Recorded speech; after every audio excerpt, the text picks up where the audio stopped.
ও রজব আলী না হলি, কাইম সাহেব না হলি আমার চলবে না। কাইম সাহেব তো 2 টাকার বক্তা, আমি 50,000 টাকার বক্তা এনে বাড়ি সভা দেবো।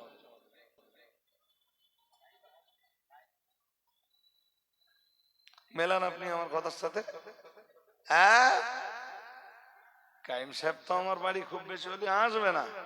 50,000 টাকার হুজুর আনবো, 5টা গরু জবাই করে দেবো, সারা গ্রামের লোক এসে আমার বাড়ি খাবে। শুধু খাবে না, হুজুরির নজরানা 50,000 দেবো, সে হুজুরও আমার বাড়ি খেয়ে সব হালাল করতে চলে যাবে। যে এ হুজুর মেনে চললি, আমি লটারির টিকিট কাটি, বা আমার লটারির টিকিটের দোকান আছে আমার, এটা তখন তারা কি করবে? হাক্কানি আলেমদের থেকে চেহারা, তারা ভাববে হাক্কানি আলেমদেরকে ভাববে এরা সমাজের জঞ্জাল, বাদ দাও।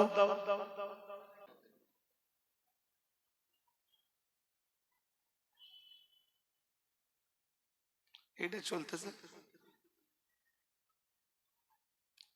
হাদিস শরীফ বিবরণ দিয়েছে প্যারা নবী মুহাম্মদুর রাসূলুল্লাহ সাল্লাল্লাহু আলাইহি ওয়াসাল্লাম, নবী আমার জানিয়ে দিয়েছেন ওই যুগের পাপাচারীরা, ওই যুগের পাপিষ্ঠরা, তারা তাদের পাপের উপরে বহাল থাকবার জন্য তাদের নিজেদের চরিত্রের পরিবর্তন না ঘটিয়ে নিজেদের পাপের উপরে প্রতিষ্ঠিত থেকে আল্লাহ পাকের রাসূল জানিয়েছেন, আল্লাহ পাকের হাবিব জানিয়েছেন, ইত্তাখাদান নাসুরুসান জুহালা, রাসূলুল্লাহ জানিয়েছেন ওরা তখন মূর্খদেরকে ধর্মীয় নেতা, মূর্খদেরকে ধর্মীয় লিডার, মূর্খদেরকে আলেমের চেয়ারে বসিয়ে দেবে।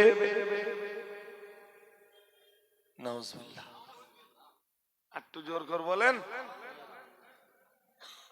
মূর্খদেরকে ধর্মীয় নেতার চেয়ারে বসিয়ে দেবে। এলেম কালাম কিছু নেই, মাথায় টুপি আছে, মুখে দাড়ি আছে, আর হাক্কানি আলেমদের নামে উঠে দুর্নাম বদনাম করতে পারে, এই সমস্ত জিনিস ধরে আলেমের চেয়ারে, আর এরা মোটা অঙ্কের টাকাও পাবে।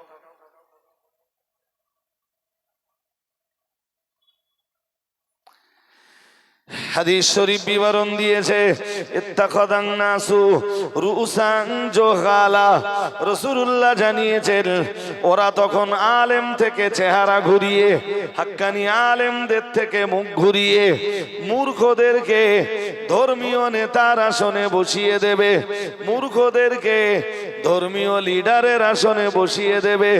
ও বাবাজিরা ভাইরা, শুধু মূর্খদেরকে ধর্মীয় নেতার আসনে বসিয়ে দেবে তাই না, প্যারা নবী মুহাম্মদুর রাসূলুল্লাহ সাল্লাল্লাহু আলাইহি ওয়াসাল্লাম, আল্লাহ পাকের নবী জানিয়ে দিয়েছেন, ও সাহাবীরা মনে রাখো, ও উম্মতিরা মনে রাখো, ফাসুইলু ফাফতাউ বিগাইরি ইলমিন, রাসূলুল্লাহ জানিয়েছেন আর ওই মূর্খদের কাছেই ওরা তখন ফতোয়া জিজ্ঞাসা করবে।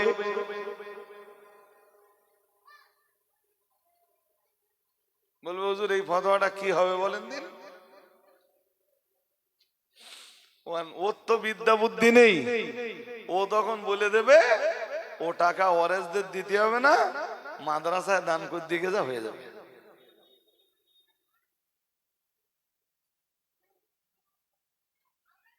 বুঝতে অসুবিধা হচ্ছে নাকি? এই একটু আগে যেমন বললাম,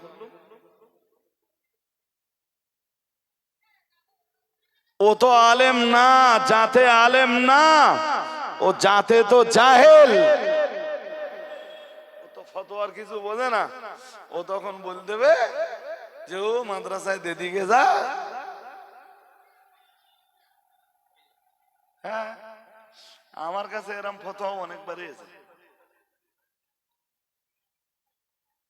আমি তো অত বড় মাদ্রাসা চালাই, কোনোদিন বলিনি ভাই আমার মাদ্রাসায় দে, মাফ হয়ে যাবেন, বলিনি। এক কথায় বলে দেই, ওই মহিলার ওরের যারা আছে তারা ওর হকদার। এবারে সব হকদাররা মিলে যদি বলে যে মা তো বেঁচে নেই, এটা মায়ের টাকা, তা আমরা আমাদের অধিকার ছেড়ে দিলাম, দিয়ে মায়ের টাকা আমরা মায়ের কবর জগতের শান্তির জন্য আমরা কোনো মাদ্রাসায় দান করে দেব।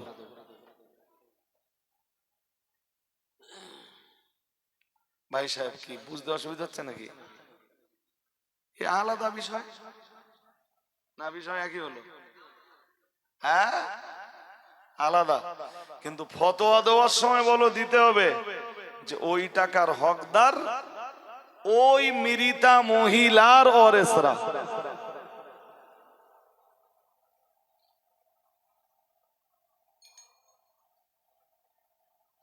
টাকায় বহু কিছু হালাল হয়ে যায়, বলো?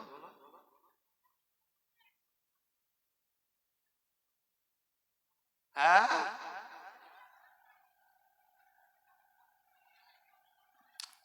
হাজিরিনে মজলিস, মনে রাখুন ১৫০০ বছর আগে প্যারা নবী মুহাম্মদুর রাসূলুল্লাহ সাল্লাল্লাহু আলাইহি ওয়াসাল্লাম নবী আমার ওটাই জানিয়েছেন, ও আমার সাহাবীরা মনে রাখো, আমি মুহাম্মদুর রাসূলুল্লাহ সাল্লাল্লাহু আলাইহি ওয়াসাল্লাম আমি আল্লাহ পাকের নবী বলছি, ফাসুইলু ফাত্তাও বিগাইরি ইলমিন। রাসূলুল্লাহ জানিয়েছেন ওই পাপাচারীরা, পাপিষ্ঠরা আলেমদের থেকে চেহারা ঘুরিয়ে নেবে, আর ওরা যখন আলেমদের থেকে চেহারা ঘুরিয়ে নেবে তখন তো ওদের ধর্মীয় নেতা প্রয়োজন। রাসূলুল্লাহ জানিয়েছেন, তাই ওরা মূর্খদেরকে ধর্মীয় নেতার চেয়ারে বসিয়ে দেবে, এবং শুধু বসিয়ে দেবে তাই নয়, রাসূলুল্লাহ আবার জানিয়েছেন, ফাসুইলু ফাত্তাও বিগাইরি ইলমিন। রাসূলুল্লাহ জানিয়েছেন মূর্খদের কাছে ওরা ফতোয়া জিজ্ঞাসা করবে, আর ফতোয়ার কিছু বুঝবে না ওই মূর্খরা। এরপর ফাত্তাও বিগাইরি ইলমিন, জ্ঞান ওদের থাকবে না, জ্ঞান ওদের নেই। রাসূল বলেছেন এরপরেও ফতোয়া ওরা দেবে।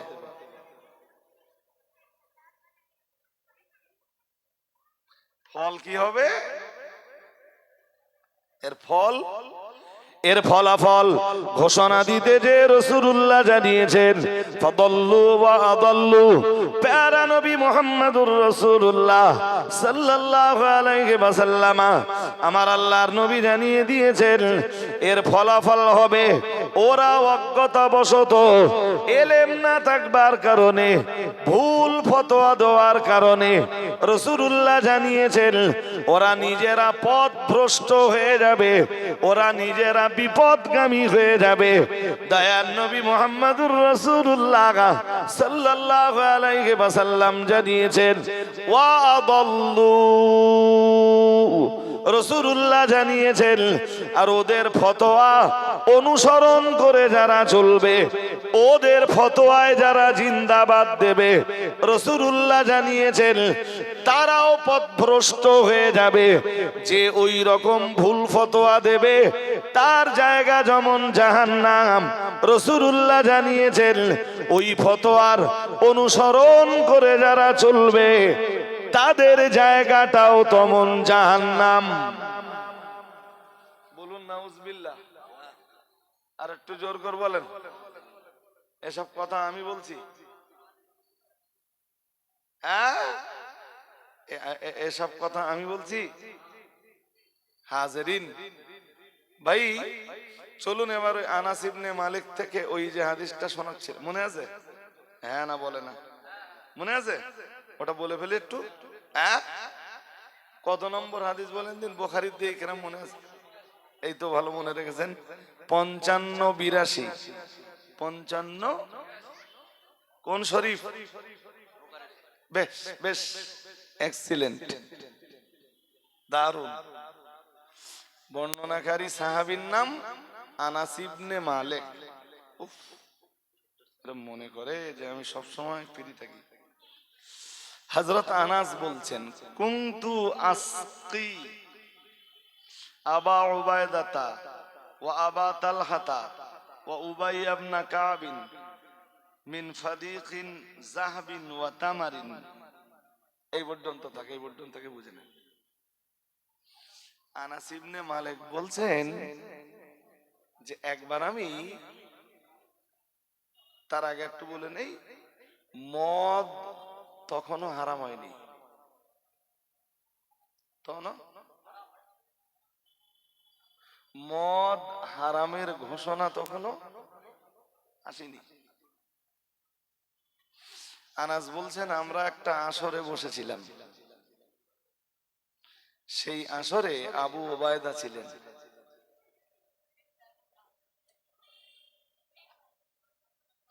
কে ছিলেন?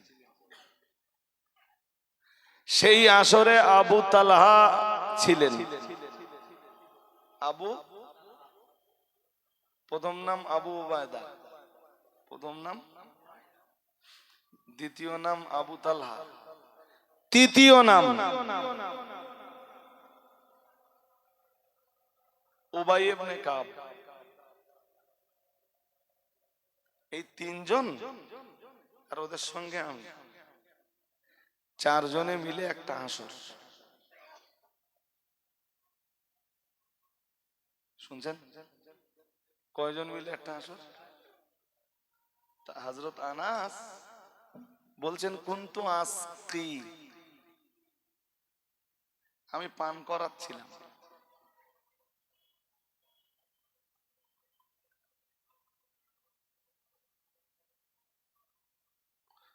পাত্রে মদ। কাকে পান করাচ্ছে? আবু ওবায়দাকে। আনাস খাওয়া লোক না। আবার বলছি, এই এতগুলো ক্যামেরা ওপেন আমার সামনে, আমাদের তো ভাই গাল হা করার কোন উপায় না। আবার কে হয়তো বলবেনই যে রজব আলী সাহেব সাহাবীদেরকে তাই।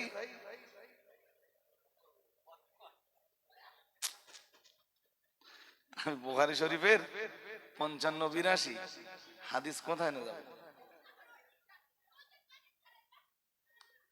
ভাই? ও ওরকম করবে। আর আজকে আমারও একটু ডিস্টার্ব হয়েছে, এমনি শারীরিক ভাবেও আমি খুব ভালো জায়গাতে নেই, এটা আপনারা জানেন না। কদিন ধরে ভীষণ কষ্ট হচ্ছে, এরপরেও জলসা একটাও কাজা করি, কারণ আমি জানি যে কোনো জলসা নষ্ট হলে বা কাজা হলে জলসা কমিটি চরম বিভ্রান্তিতে পড়ে যায়, সমস্যায় পড়ে যায়।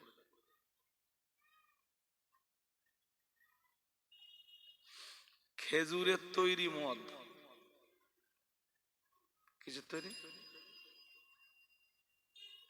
হযরত আনাস নিজে খায় না, ঢেলে ওদেরকে খাওয়ায়।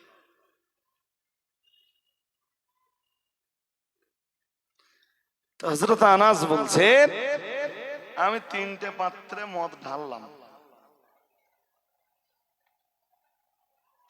আর আরাবিয়ানদের সেই যুগেও ওই রীতি ছিল যে একটা পাত্রে ঢালা হয়ে গেলে সামনে রাখলে সে খাবে না।